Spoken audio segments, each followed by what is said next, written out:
کچھ لوگ سمجھتے ہیں کہ یہ بے پردگی یہ ترقی ہے، یہ ماڈرنزم ہے۔ ایسا نہیں ہے، یہ جہالت تھی۔ کعبۃ اللہ کا طواف برہنہ کیا جاتا تھا، تو برہنگی یہ جدت نہیں ہے، یہ قدامت ہے، یہ ترقی نہیں ہے، یہ جہالت ہے۔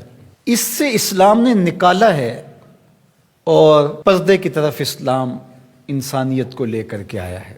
کان رسول اللہ صلی اللہ علیہ وآلہ وسلم اشد حیاء من اظراف خدرہا، کمواری لڑکی پردے میں لپٹی ہوئی جس طرح حیادار ہوتی ہے، حضور اس سے بھی زیادہ حیادار تھے۔ تو یہ ہمارا دین ہے، لیکن مغرب اور لادینی قوتیں جانتی ہیں کہ پردہ اسلام کا شعار ہے، اور انہوں نے پہلے اس کو کمزور اس طرح کیا جس طرح ایک رواج کسی نے کہا، بعض بڑے بڑے چینلز کے اوپر بیٹھ کے نام نہاد مفکرین کہتے ہیں یہ عرب کلچر تھا۔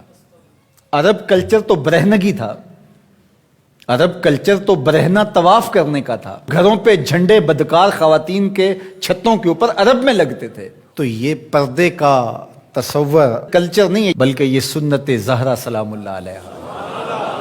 اللہ کے محبوب نے فرمایا ہر دین کی کوئی الگ شناخت ہوتی ہے، الگ پہچان ہوتی ہے، ہر دین کا ایک الگ نشان ہوتا ہے۔ تو اسلام کی وہ خاص چیز، وہ خاص نشان، خاص پہچان پردہ ہے، حیا ہے، اور اگر حیا چلا جائے تو پھر دین بھی چلا جاتا ہے۔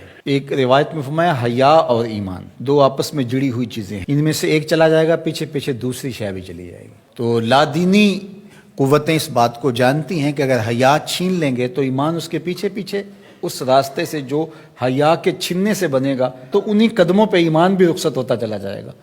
تو لہٰذا ان کو یہ کہو کہ تم ترک ایمان کرو تو یہ تو کبھی راضی نہیں ہوں گے، تو اس لیے انہیں پردے کا ترک کروایا جائے، انہیں حیا کے جوہر سے محروم کیا جائے تاکہ یہ ایمان کے جوہر سے بھی محروم ہو جائیں۔ تو پھر انہوں نے کئی رنگ تراشے، کبھی کہا کہ نظر کا پردہ ہے، کبھی کہا کہ پردہ تو انسان کے دل میں ہوتا ہے۔ تو مجھے بتاؤ آج کا شخص جو شہوتوں سے لتھڑا ہوا ہے، جہاں شہوات کی گندی ہوائیں چل رہی ہیں، اس ماحول کے اندر اگر کوئی یہ بات کہے تو کتنی عجیب ہے، جس ماحول میں تقدس کی باد صبا چلتی تھی اور وحی اترتی تھی، اور جبریل کو وحی لے کر کے آتے صحابہ نے دیکھا تھا، اور قرآن اترتا تھا، اور قرآن پڑھانے والے سکھانے والے خود صاحب قرآن تھے، وہ صحابہ، ان کو جب پردے کا حکم دیا گیا اور ان کو نظریں نیچی رکھنے کا حکم دیا گیا تو میں اور آپ کون ہوتے ہیں؟ جب ابو بکر و عمر کو کہا گیا کہ نگاہوں کو نیچا رکھنا، جب عثمان و علی سے کہا گیا کہ نگاہوں کو نیچا رکھنا، جب سیدہ عائشہ، حضرت ام سلمہ، حضرت میمونہ، حضرت زینب، سیدہ فاطمہ تو زہرا سے کہا گیا کہ تم اپنے پردے کی حفاظت کرنا،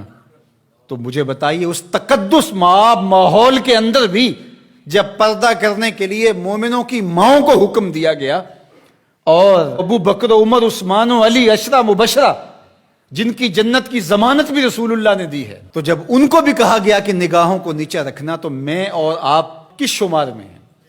تو یہ ایک نفس کی کہانی ہے جو ہم گھڑ کے بیٹھ گئے، کہا کوئی بات نہیں جی، پردہ تو دل کا ہوتا ہے۔ بحالت مجبوری خواتین کو گھر سے نکلنا پڑتا ہے، لیکن اس میں بھی اس کو تاکید کی گئی کہ تیرا پردہ کسی صورت کے اندر بھی ختم نہیں ہونا چاہیے۔ میں خراج پیش کرنا چاہتا تھا یہاں ہماری ہمسائیگی کے اندر اس خاتون کو جس نے اللہ اکبر کا نعرہ لگا کر کے بتلایا کہ یہ امت ابھی بھانج نہیں ہوئی، اس امت میں آج بھی بیٹیاں موجود ہیں جو اپنی آبرو پر پہرا دے سکتی ہیں، اور یہ حالات بتاتے ہیں کہ یہ امت مرنے کے لیے نہیں، قیامت تک قائم رہنے کے لیے پیدا ہوئی ہے انشاءاللہ۔ اس دبی ہوئی راکھ میں چنگاریاں موجود ہیں، جو وقت آیا تو شعلہ جوالہ بھی بن جائیں گے انشاءاللہ العزیز۔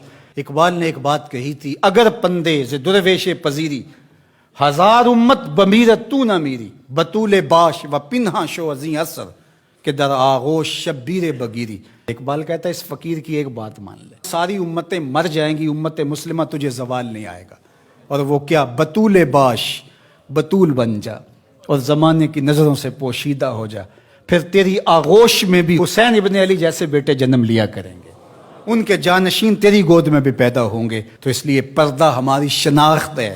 آج جو کہتی ہیں جناب پردہ پردہ، یہ کیا ہے؟ یہ تو کٹھ ملا کی اصطلاح ہے، کچھ بولتی ہے جناب یہ دقیانوسیت ہے، کوئی کہتی ہے یہ زمانہ قدیم کی کہانیاں ہیں۔